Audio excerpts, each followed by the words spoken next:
Bwana, karibuni tena. Leo nimekutana na mzee wangu mzee Kipepeo, nimemtembelea mtaani kwake. Leo sijafanya naye ndani, leo nimemtoa nje ili mradi watu wamuone kitu gani anachokizungumza majirani zake. Huyu ni mzee wa Yanga na ni mzee wa Yanga kweli kweli kwenye zile kamati husika, kamati za nje. Bwana mzee Kipepeo, habari ya muda huu?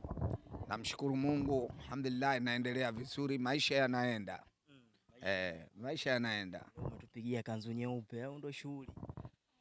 Mimi ni mavazi yangu, haya ni mavazi matakatifu, rasmi kabisa. Hata mwenye rais wangu wa Yanga Afrika mara nyingi hupenda kuvaa mavazi kama haya. Sasa mimi siwezi nikamwangusha, lazima niwe nyuma yake katika hilo.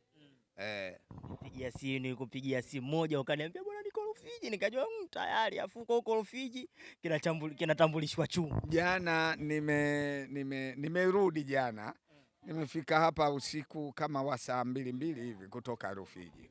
2 kutoka Rufiji. Nimefika hapa saa 2. Rufiji kwema huko? Huko kwema. Nimekula sana miogo huko, nimekula matango huko. Unajua Rufiji ni shamba. Kwa hiyo vile vyakula vya shamba vipo. Nimevikuta na nimekula.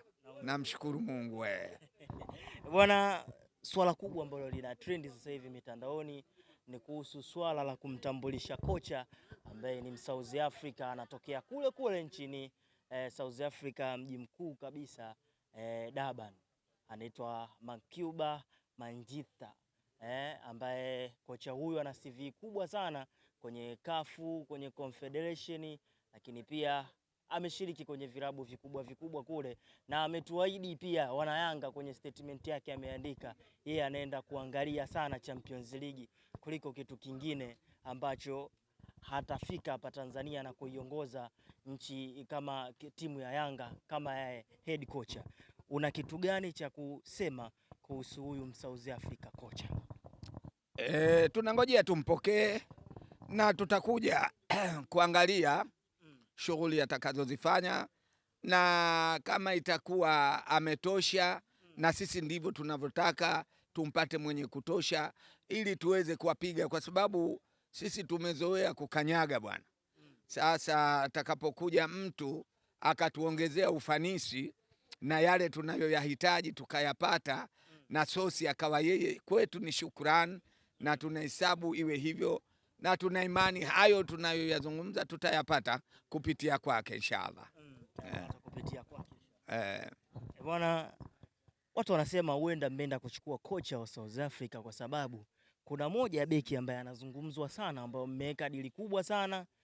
Kigezo cha kumkosa yule mchezaji ni kwamba nyinyi hamfanyi vizuri kwenye mashindano ya klabu bingwa Afrika.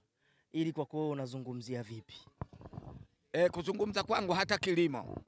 Ukiona unapolima hupati nafaka, lakini wataalamu wa kilimo wakaja wakakwambia kwamba unakosa nafaka kwa sababu huweki mbolea, basi inatakiwa uitafute mbolea ili uweze kupata mazao. Kadhalika na Yanga hivyo ndivyo ilivyo. Asili ya kuweza kuleta kocha na kumtaka beki aliyokuwa na uweledi wa kutosha, maana yake tunachohitaji tupate mafanikio. Ndo lengo. Unaona kocha kama anafaa bana? Watu wanamzungumzia kwa sifa nyingi na wazifa wake mkubwa sana. Na makocha wengi wanakuja kwa staili kama hiyo. Tumemwona Pedro Gonzalez, lakini mwisho wa siku mlimsifia sana, lakini amekuja kumaliza na kocha mwingine. Msimu umemalizika, mmemalizika na makocha wengi sana, ingia na kutoka mpaka anakuja kunyanyua kombe ni mwingine. Ili unalizungumzia vipi kwa upande wa sasa hivi kwenye kitengo cha usajili, mmeanza na kocha? Nataka nikwambie hivi, kutafuta hakuna mwisho.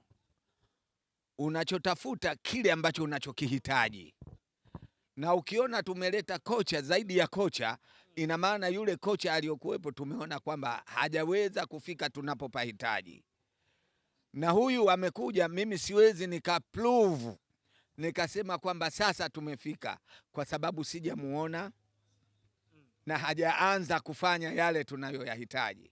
Endapo kama itakuwa amekuja na akafiti akafanya yale tunayoyahitaji, tutampokea vizuri, tutamwenzi vizuri, tutakuwa naye vizuri, na hicho ambacho atakachotuletea tutakipokea, na ndicho tunachokitaka. Naam. Kuelekea kwenye dirisha la usajili, tumeona moja kati ya mtu ambaye unampiga sana kijembe. Kwanza hajatengua kauli yake, ulimpa siku 7, ulimpa siku 3 na siku 7, bado mambo yamekuwa vile vile. Iko vipi? Nani tuliompa siku 3 na siku 7? Kwa sababu bado ungalikuniweka kwenye mabano. Funguka ili niweze kukuelewa. Huyo msemaji wa timu wa Simba, msemaji wa Simba Ahmed Ally, kweli yeye alitoa tamko la watu ambao waliokuja Yanga, wapenzi, washabiki, kadhalika na wanachama kuja klabu ya Yanga pale njiani sio kosa, na wala sisi hilo hatuna doubt nalo. Tatizo kitendo walichokifanya baada ya kufika Yanga cha kuteremka na kupanda ule ukuta wa matuta wakenda wakanya kinyesi. Kitendo kile kwetu imekuwa machukizo makubwa, na kitendo kile tumewaahidi kutoka hao mashabiki, wanachama pamoja na Ahmed Ally, kama ni udhaifu uliwapitia wa kibinadamu watake radhi. Kweli tuliwapa siku 3 na wao hawakutaka radhi. Baadhi yao, wapo baadhi wamekuja wametaka radhi, wakasema kweli kitendo tulichokifanya wazee ni kitendo kibaya, tumekikosea, lakini hata hivyo tunataka radhi kwa hilo kosa, tusameheni, udhaifu wa kibinadamu umetupitia. Lakini kuna wengine jeuri, kiburi, wao hawataki kutaka radhi, hawataki kuzoa.